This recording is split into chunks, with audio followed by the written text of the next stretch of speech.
lo que sí es la conversión. La semana pasada comenzamos a considerar el tema de la verdadera conversión. Y en esa primera clase se ha dicho que abordamos el tema de la conversión, pero desde una perspectiva negativa, desde lo que no es la conversión. Y quisiera que rápidamente me recuerden lo que aprendimos la semana antes pasada. ¿Cuál es la primera marca de lo que no es la conversión? Usted levanta su mano y yo le escucho. Mi hermana, no es un acto externo, no consta simplemente que yo levanté la mano, repetí una oración, pasé al frente y ya. Eso es contrario a lo que la Biblia dice. ¿Qué más, mi hermano? No es un simple convencimiento intelectual. Hay personas hoy que pueden decir, sí, yo creo que vino Jesús, nació en un pesebre, murió en una cruz y sí, resucitó al tercer día. Pero decir esas cosas de manera verbal no te hace cristiano, aunque todo cristiano debería entender y creer esas verdades. ¿Qué otra característica vimos en lo que no es la conversión? Mi hermano Jesús ahorita. No es una experiencia mística, esto es algo que tú puedes entender, de lo cual tú estás consciente. No es que yo caí en una especie de éxtasis, caí al piso, perdí el conocimiento y luego me convertí. No, en la Biblia esto es algo de lo que uno está consciente. Y tampoco es una reforma moral, como también lo vimos. Entonces, en el día de hoy vamos a considerar este tema, pero considerándolo desde una perspectiva ahora positiva. O lo que es lo mismo, examinando en la palabra lo que sí es la verdadera conversión. ¿Qué significa convertirse a Cristo? ¿Qué significa convertirse al Señor? Y es lo que vamos a ver ahora. Así que, en primer lugar, lo que sí es la conversión. Número uno, para aquellos que toman nota. La conversión es un acto sobrenatural que Dios obra en nosotros.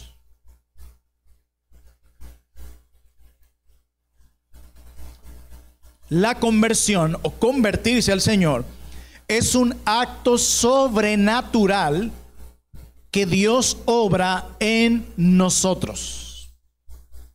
Una de las consecuencias del evangelismo moderno, lamentablemente, es la simplificación del mensaje del evangelio y la reducción de la conversión a una mera decisión que el pecador puede hacer cuando mejor le plazca. Por tanto, todo lo que se requiere, según el evangelismo de hoy, para ser salvo, no es una obra del Espíritu Santo, sino una decisión que el pecador puede tomar por sí solo. Entonces, el centro de la conversión ya no es Dios, sino el pecador. En otras palabras, todo lo que necesita un hombre para ser cristiano, o todo lo que necesita un hombre para convertirse en cristiano, dicen muchos hoy, es decidir hacerse cristiano. ¿Tú quieres hacerte cristiano? Sí, listo, es todo lo que necesitas. Entonces, para muchos, Dios no parece tener ninguna participación en esto. Y yo les decía hace unos domingos que uno predica a los demás, o como un arminiano, diciendo, el hombre sí tiene la potestad de buscar a Dios por sí mismo. Pero cuando oramos por ese pecador, oramos como un calvinista.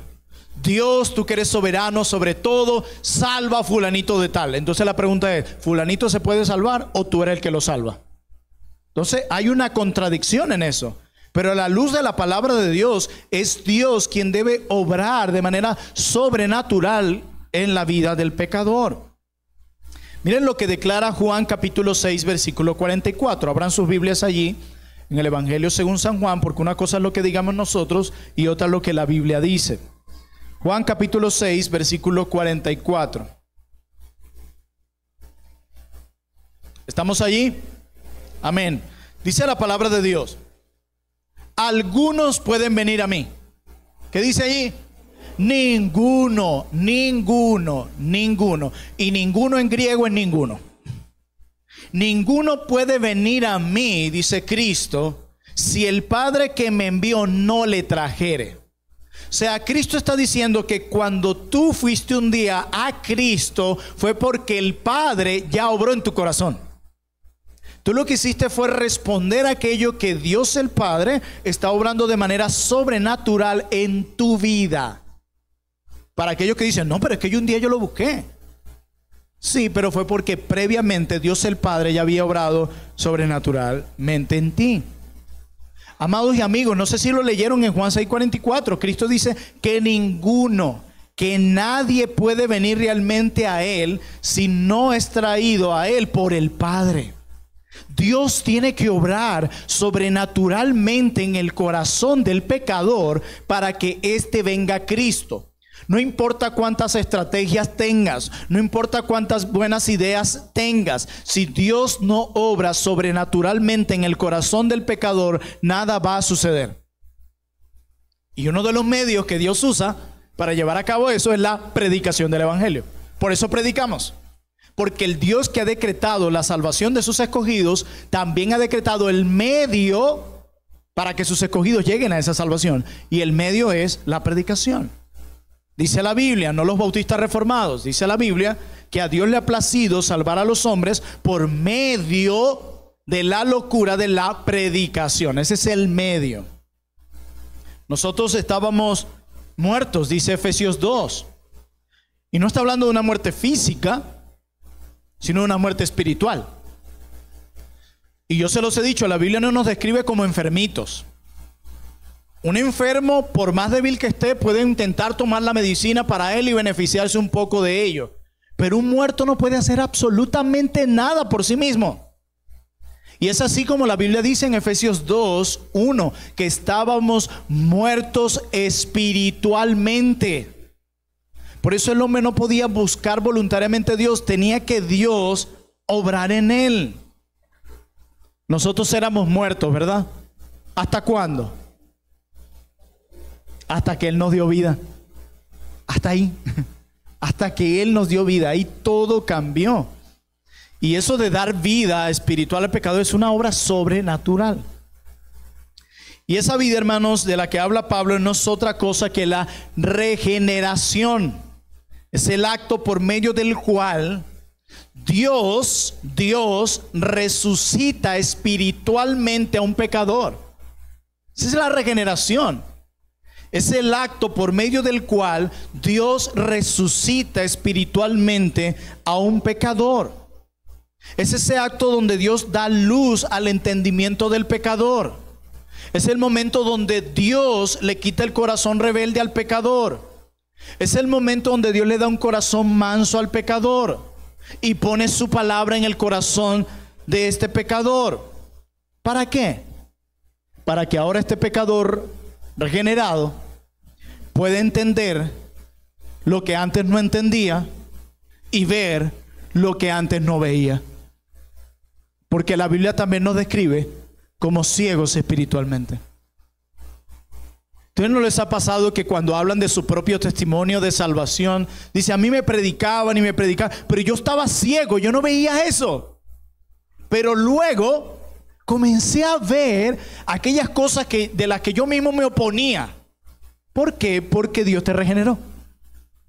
Te resucitó espiritualmente para que ahora vieras lo que antes no veías y para que ahora entendieras lo que antes no entendías. Por eso, amados, atribuir la conversión y el nuevo nacimiento a una simple decisión humana no solo es atribuir al ser humano una capacidad que no tiene, sino que es robarle a Dios toda su gloria. Porque si el hombre contribuye en su salvación, en el sentido de que él se puede dar vida a sí mismo o por sí solo buscar a Dios, entonces Dios tiene que compartir su gloria con el hombre en la salvación. Porque tú y yo trabajamos aquí. O sea, toda la gloria ya no es para Dios en la salvación. Pero cuando nosotros reconocemos a la luz de la palabra de Dios que Dios es el que ha obrado sobrenaturalmente en mi vida y que yo vine a Cristo fue porque Él obró primeramente en mí, Dios se termina llevando toda la gloria. Acompáñenme al Evangelio de Juan, capítulo 1. Vamos de nuevo al Evangelio de Juan, capítulo 1, por favor.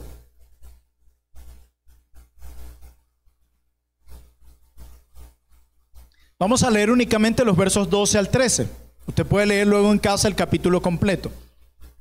Juan capítulo 1, este es un texto clave para entender la conversión. Versos 12 y verso 13. Dice la santa palabra de Dios. Mas a todos los que le recibieron, hablando de los que creyeron en Cristo, a los que creen en su nombre, ahí lo enfatiza, les dio potestad de ser hechos hijos de Dios, los cuales no son engendrados, subraya esa palabra, de sangre. Ah, bueno, yo soy cristiano porque como mi papá es cristiano, yo soy cristiano. Es que usted no sabe, pastor, mi papá es pastor, por eso yo soy cristiano. Pero, y esto es muy importante que lo entendamos, y hay muchas denominaciones donde estos textos muchos quisieran mutilarlos para soñar con la idea de que mis hijos sí, seguro están aquí. Seamos realistas. Los cuales no son engendrados de sangre, ni de voluntad de carne. No es que yo por mi propia voluntad busqué a Cristo. No dice, ni de voluntad de carne, dice ahí. Ni de voluntad de varón. ¿Te han visto esa persona que dice, es que, ¿cuándo te convertiste tú? Es que yo vengo de chiquitico a la iglesia. No, yo no te estoy preguntando desde cuándo comenzaste a venir a la iglesia. Que cuándo te convertiste tú, cuándo resucitaste espiritualmente, cómo pasó, cuándo experimentaste convicción de pecado, cuándo te arrepentiste de tus pecados, cuándo creíste en Cristo. A eso me estoy refiriendo. Lamentablemente los cristianos de hoy no saben ni siquiera qué es la conversión. Pero dice el texto que los que fueron engendrados, los que se convirtieron en hijos de Dios, no fueron engendrados de sangre. No es un tema genético, no es un tema de familia, no, ni de voluntad de carne, ni de voluntad de varón, sino de Dios. Amén. Dios fue el que obró sobrenaturalmente en el corazón de los pecadores. En el caso nuestro, los que hemos nacido de nuevo. Hermanos, en el nuevo nacimiento no interviene en la ascendencia física ni la voluntad humana. Es un nacimiento operado por Dios y únicamente por su voluntad soberana. Miren, el ser humano necesita nacer de nuevo antes de volverse a Dios. Necesita ser traído por el Padre primero. Eso es lo que dijo Cristo en Juan. De modo que lo primero que debemos tomar en cuenta es que la conversión se trata de una obra sobrenatural de Dios.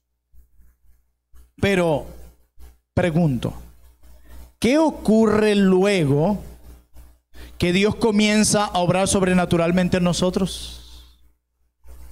Bueno, lo primero que ocurre cuando Dios comienza a obrar sobrenaturalmente en la vida de un pecador es que comenzamos a ver nuestra necesidad de Cristo. Y esto nos lleva a nuestro segundo punto de lo que sí es la conversión. La conversión es un acto en el que reconocemos nuestra gran necesidad de Cristo. La conversión es un acto en el que reconocemos nuestra gran necesidad de Cristo. Luego que Él obró sobrenaturalmente en nosotros por medio de la regeneración y comenzamos a ver lo que antes no veíamos y a entender lo que antes no entendíamos, y una de esas cosas que comenzamos a entender es que realmente lo que nosotros merecemos es el infierno, que somos realmente pecadores, que hemos ofendido a nuestro Creador. Cuando eso pasa y hay convicción de pecado en nuestras vidas, he aquí, necesitamos un Salvador. Si yo soy culpable, si yo le he fallado a este Dios soberano y no soy tan inocente y tan bueno como yo pensaba, que casi que me merecía el cielo, cuando yo empiezo a entender la realidad de mi maldad y cómo mi pecado ha ofendido a Dios, y que mi mayor problema no es económico, sino que mi mayor problema es espiritual, cuando yo entiendo y reconozco mi bancarrota espiritual delante de este Dios que está obrando nueva vida en mí, lo que pasa en segundo lugar es que comienzo a ver mi necesidad de Cristo. Es lo que les he dicho. Si primero no nos vemos como pecadores, ¿para qué un Salvador? ¿Para qué alguien que me perdone mis pecados? Si yo mismo no he reconocido que tengo pecado. A pesar de que hay gente que dice, todos somos pecadores. Lo que no añaden ahí es las consecuencias de esa declaración. Entonces, si nosotros vivimos pidiendo que se haga justicia contra aquellos que violan la ley, ¿qué crees que se debería hacer contigo y conmigo, que hemos reconocido que hemos violado la ley, no de una nación, sino del Creador? Consecuencias. ¿Quién me puede librar de ellas? Es allí donde aparece nuestro amado Jesucristo. Entonces, en segundo lugar, la conversión es un acto en el que reconocemos nuestra gran necesidad de Cristo. Hermanos, algo que vemos en todas las invitaciones de venir a Cristo que hay en el Nuevo Testamento es que son invitaciones a aquellos que reconocen su necesidad de Cristo. Siempre comienza así. Mateo 11:28, pueden tomar nota de él, yo se los puedo leer. Mateo capítulo 11, versículo 28 dice lo siguiente, es nuestro amado Jesucristo, refiriéndose a aquellos que estaban cargados por el peso de la ley. Dice: venid a todos los que estáis trabajados y cargados, y yo os haré descansar. Pregunta: ¿quiénes son los que están siendo invitados a venir a Él ahí en ese texto? Pero en palabras del texto, los cargados y trabajados. Aquellos que están conscientes de su cansancio y de su carga son los únicos a quienes Él está invitando. Al que no se siente cargado, no. Cristo mismo le dice: el que está enfermo, el que reconoce que está enfermo, va a reconocer su necesidad de un médico. Pero de lo contrario no va a pasar. No todos son invitados, no sé si lo vieron en el texto, sino aquellos que se sienten trabajados y cargados. Aquellos que están conscientes de esta necesidad. Hermanos, si no sentimos necesidad de Cristo y no entendemos nuestra profunda necesidad de Cristo, nunca nos volveremos a Cristo buscando ayuda. Porque es que yo no lo necesito. O ahorita no, este no es el momento. Yo ahorita estoy enfocado en otras cosas. Yo ahorita no quiero saber nada de Cristo. Olvidando que es todo lo que necesitamos. Pero solo lo buscaremos cuando sintamos nuestra necesidad de Él. Y solo vamos a experimentar nuestra necesidad de Él cuando Dios comience a obrar sobrenaturalmente en nosotros, como lo vimos en el punto anterior. Otro pasaje, Isaías 55:1. Lo pueden leer y luego meditar en casa estos pasajes bíblicos. Dice el profeta Isaías capítulo 55, verso 1 lo siguiente: a todos los sedientos, venid a las aguas, y los que no tienen dinero, venid, comprad y comed. Venid, comprad sin dinero y sin precio vino y leche. Todos están siendo invitados aquí. ¿Quiénes son los únicos que están siendo invitados aquí? Los sedientos. Si usted no experimenta sed, a usted no le sirve de nada que le ofrezcan esta agua. Usted va a correr esta agua cuando usted vea su necesidad de ella. Por eso dice, es a ellos, a los sedientos, a quienes se les dice: venid. Juan capítulo 7, versículo 37. Sigamos viendo esto a la luz de la Biblia, para que veamos que esta no es una idea de los bautistas reformados. Esto está en la palabra de Dios. Juan capítulo 7, versículo 37, dice la Biblia: en el último y gran día de la fiesta, Jesús se puso en pie y alzó la voz diciendo: si alguno tiene sed, venga a mí y beba. Una vez más, ¿quiénes están siendo invitados aquí? El que tiene sed. El que no la tiene no va a correr ahí, él dirá: no, eso no es para mí.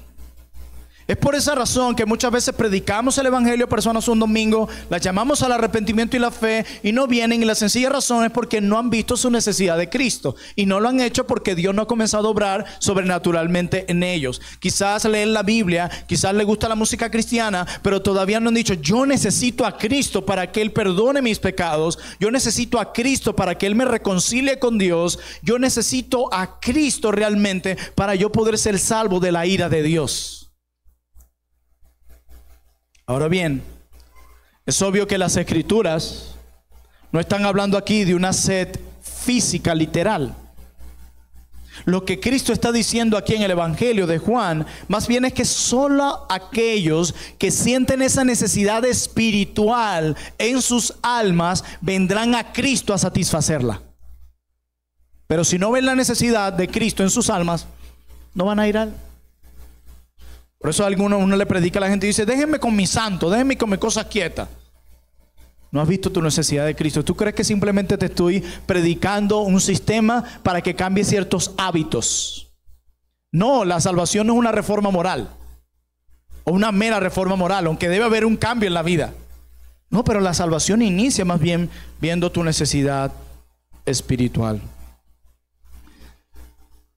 Hermanos, pero la conversión no solamente es un acto en el que vemos nuestra necesidad de Cristo, sino que en tercer lugar, la conversión es un acto en la que depositamos nuestra confianza en la obra redentora de Cristo. La conversión es un acto en el que depositamos nuestra confianza, o sea, nuestra fe en la obra redentora de Cristo.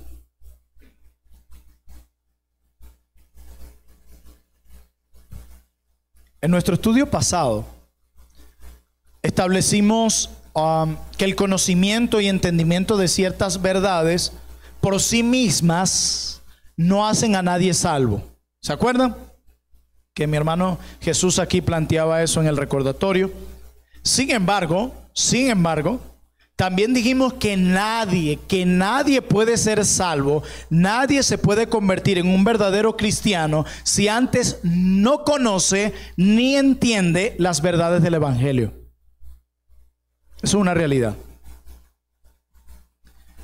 El Evangelio es una verdad fundamentada en un hecho histórico, real, que debe entenderse primero con la mente para que pueda creerse con el corazón.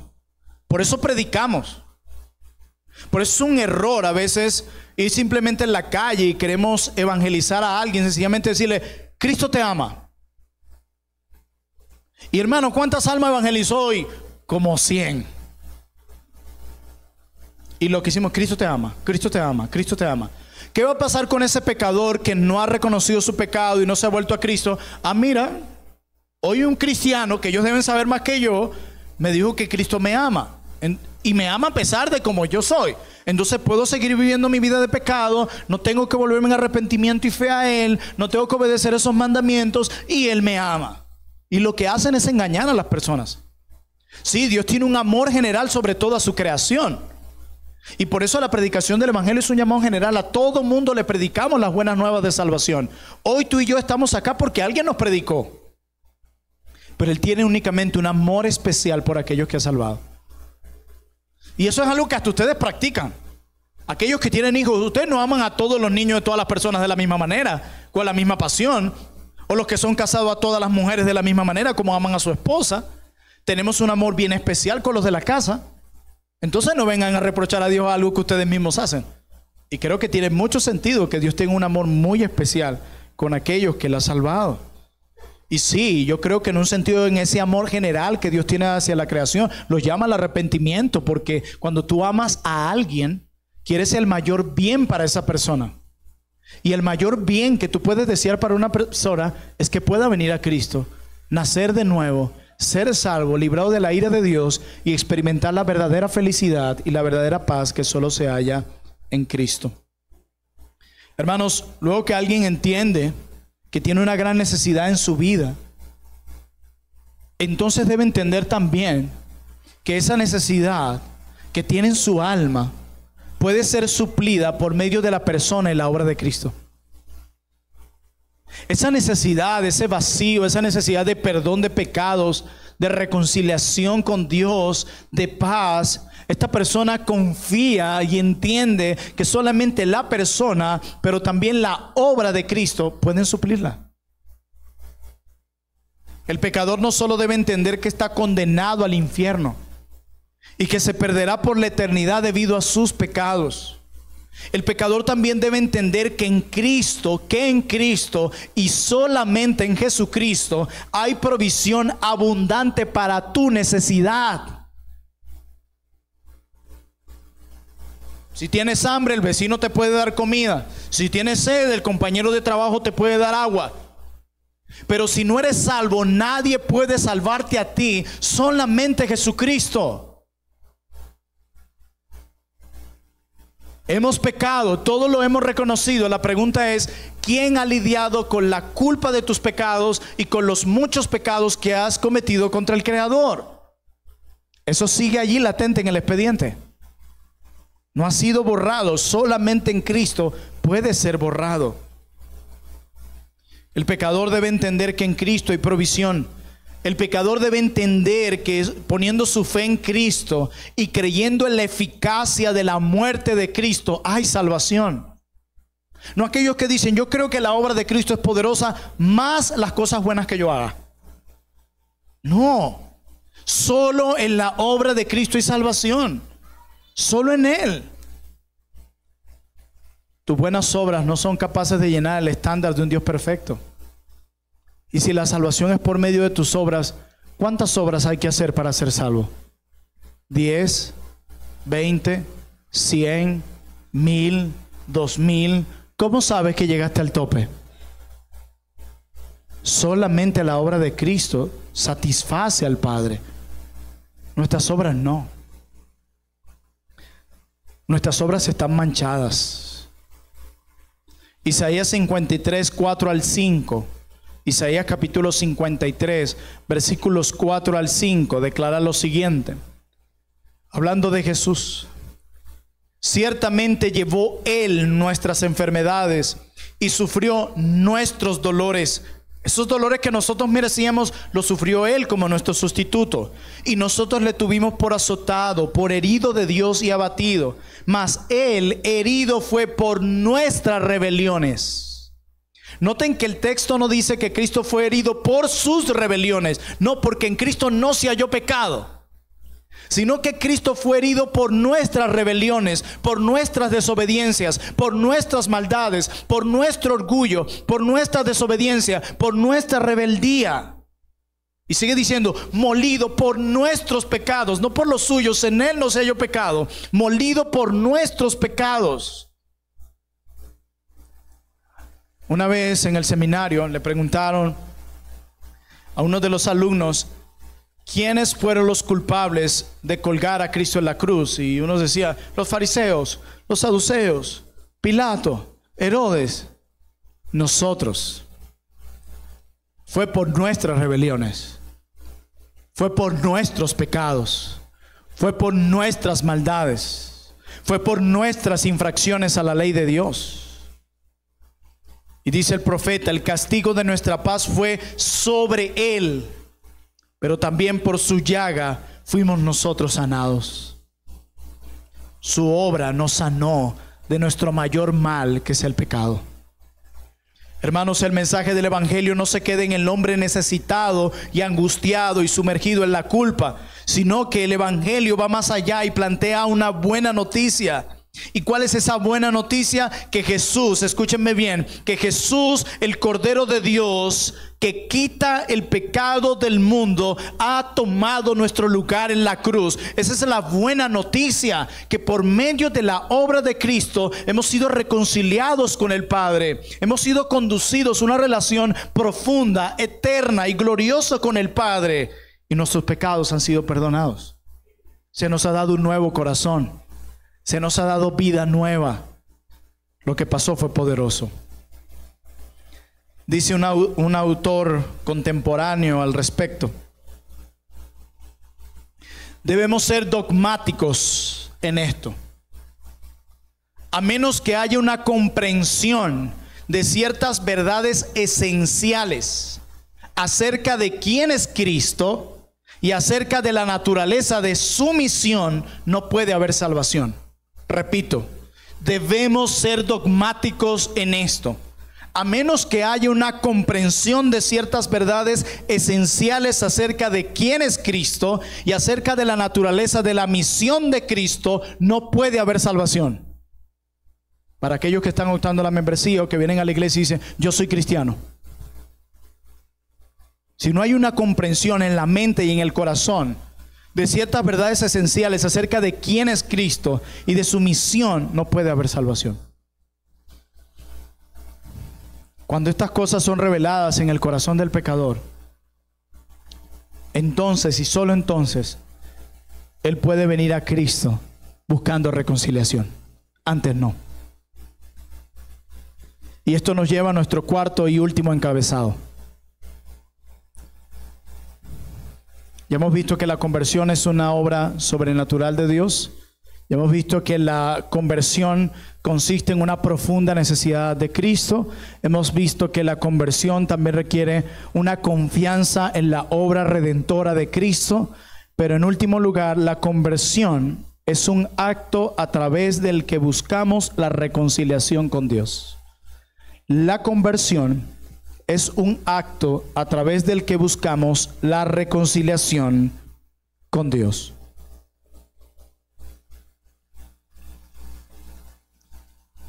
Los frutos de la conversión son otra cosa, pero la conversión es esto. Hermanos, el mensaje del Evangelio es un mensaje de reconciliación. Cuando nosotros le predicamos el Evangelio a una persona, como muchos de ustedes lo están haciendo en sus lugares de trabajo, en familias, y me alegra mucho escuchar eso, pero cuando nosotros predicamos el mensaje del Evangelio, lo que nosotros estamos es invitando a las personas a que se reconcilien con Dios. La Biblia dice que Dios estaba en Cristo reconciliando al mundo consigo mismo. El mensaje del Evangelio es un llamado a reconciliarnos con nuestro Creador, reconciliarnos con el dueño y Señor de todo lo que existe. Es un llamado a ponernos a cuentas con Dios, decía alguien, a restaurar esa relación dañada que perdimos en el huerto del Edén. Ese es el llamado. Reconcíliate con Dios. Reconcíliate con Dios.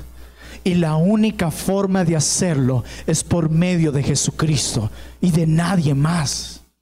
Nadie te puede acercar a Él. Dice Pedro, el apóstol Pedro, que Cristo murió para reconciliarnos con Él, para acercarnos a Dios. ¿Por qué? Porque estábamos muy lejos. Y no solamente eso, éramos enemigos de Dios. Había una guerra enorme entre nosotros y Dios. Una guerra que tú no estabas percibiendo porque estábamos muertos espiritualmente.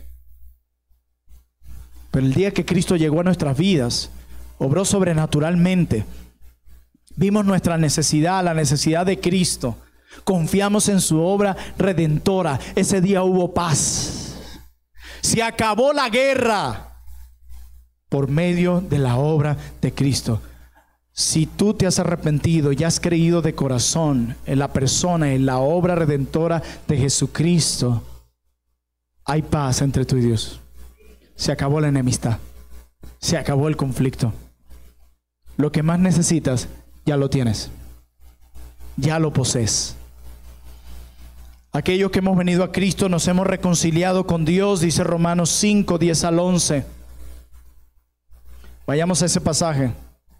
Romanos capítulo 5, versículos 10 al 11.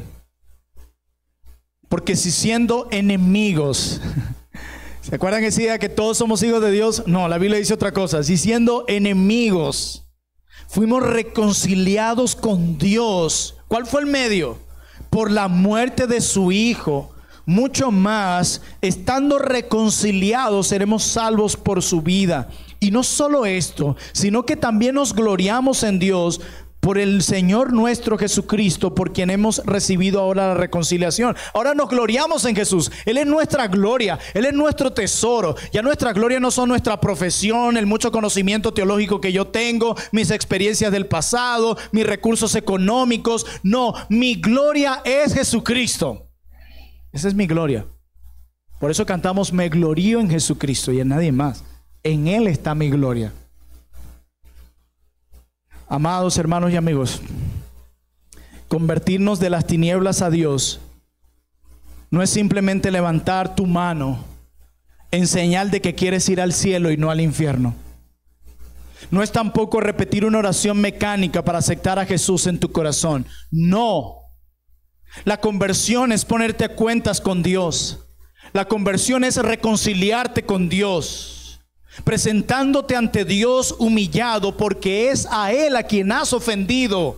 ¿Cuándo lo entenderás? Es confesar tus pecados delante de este Dios amoroso y misericordioso. Es confesar delante de Él tus transgresiones sin justificarte, sin culpar a otros, sin maquillarlas, asumiendo tu responsabilidad. Contra ti solo he pecado y he hecho lo malo delante de tus ojos.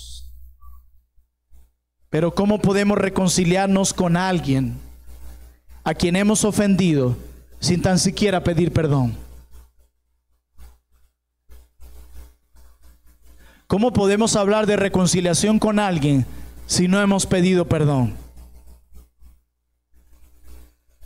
Por eso la conversión juega un papel imprescindible. La conversión juega un papel imprescindible, el arrepentimiento. No puede haber reconciliación con Dios si no hay arrepentimiento. Es inaceptable el hecho de cómo algunos proclaman ser hijos de Dios y ni tan siquiera han pensado seriamente en sus pecados, o hablan de su conversión y nunca mencionan el momento donde hubo un reconocimiento y un rechazo hacia el pecado. ¿Cuál conversión? Algunos predican un Dios que está dispuesto a perdonar al pecador a toda costa, no importa si este pecador ha pedido perdón o no. ¿Qué Dios es ese? El Dios de mi Biblia no es.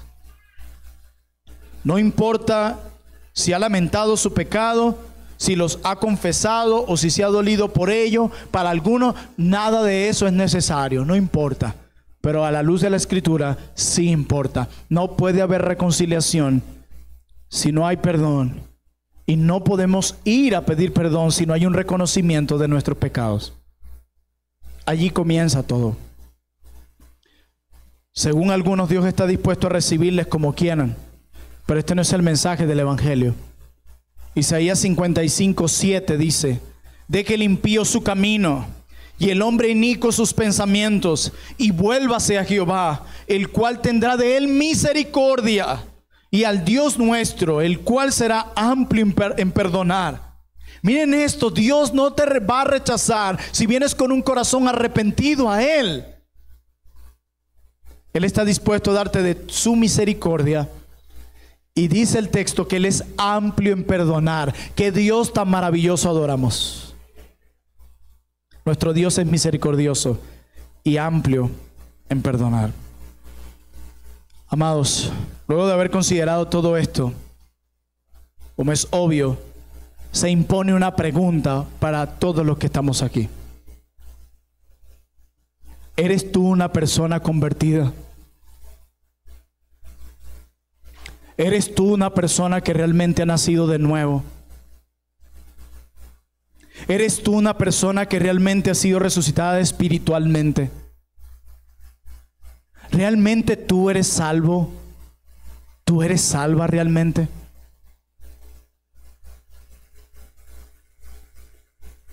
Si tú consideras las cosas que hemos expuesto en esta clase, podrías decir que has tenido una genuina experiencia de conversión.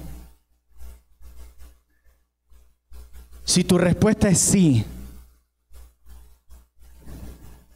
gózate, alégrate, regocíjate en las promesas que Dios te ha dado y alégrate en la salvación que Dios te ha otorgado.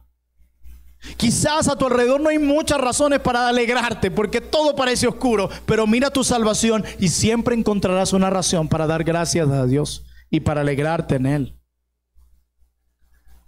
Pero si tu respuesta es no,